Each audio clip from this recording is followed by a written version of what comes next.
علم نور ہے، علم نور ہے۔ حضرت ابراہیم بن ادہم رحمۃ اللہ تعالی علیہ فرماتے ہیں میں ایک مرتبہ رزق حلال کمانے کے لیے ترسوس نامی شہر کی طرف روانہ ہوا۔ جب میں وہاں پہنچا تو ایک شخص میرے پاس آیا اور مجھ سے کہنے لگا مجھے اپنے انگوروں کی باغ کی دیکھ بھال کے لیے ایک باغ کی حفاظت کرنے والے کی ضرورت ہے، کیا تم مزدوری پر میرے باغ کی نگرانی کرنے کے لیے تیار ہو؟ تم میرے باغ کی حفاظت کرو گے جس کے اندر انگور ہے؟ تو آپ رحمت اللہ تعالی علیہ نے فرمایا جی ہاں۔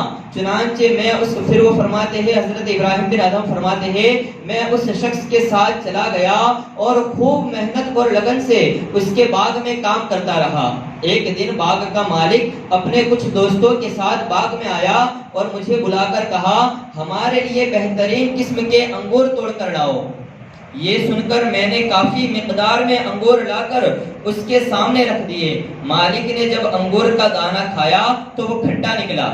جب مالک نے کھایا تو وہ کھٹا نکلا اور اس نے مجھ سے کہا اے باغ کی دیکھ بھال کرنے والے تجھ پر افسوس ہے، تو اتنے دنوں سے اس باغ میں کام کر رہا ہے اور ابھی تک تجھے کھٹے اور میٹھے انگوروں کی پہچان نہ ہو سکی، حالانکہ تو یہاں سے دن رات خوب انگور کھاتا ہوگا۔ میں نے باغ کے مالک سے کہا، حضرت ابراہیم بن ادہم کا جواب سنیے، آپ نے باغ کے مالک سے کہا اللہ کی قسم میں نے آج تک تمہارے اس باغ سے انگور کا ایک دانہ بھی نہیں کھایا، کیونکہ میں تو صرف باغ کی دیکھ بھال کرنے کے لیے آیا ہوں، جبھی تو مجھے کھٹے اور میٹھے انگوروں کی پہچان نہ ہو سکی۔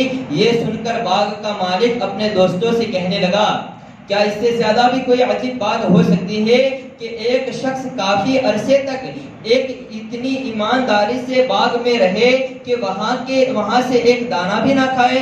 یہ شخص تو ابراہیم بن ادہم کی طرح پرہیزگار معلوم ہوتا ہے۔ باغ والے کو معلوم نہ تھا کہ یہی حضرت ابراہیم بن ادہم ہے۔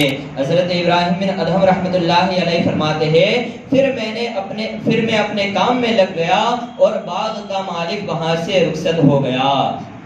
پیارے اسلامی بھائیوں، حضرت ابراہیم بن ادہم رحمت اللہ تعالی علیہ کی حلال کھانے کی کوشش، ایمانداری اور پرہیزگاری مرحبا۔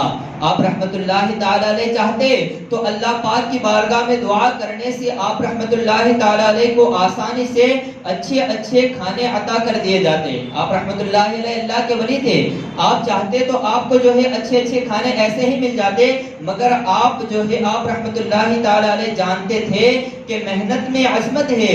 آپ رحمت اللہ تعالی علیہ کی امانت داری اور پرہیزگاری کا عالم بھی نرالا تھا، باوجود یہ کہ انگوروں کا پورا باغ دیکھ بھال کے لحاظ سے آپ رحمت اللہ تعالی علیہ کے قبضے اور اختیار میں تھا۔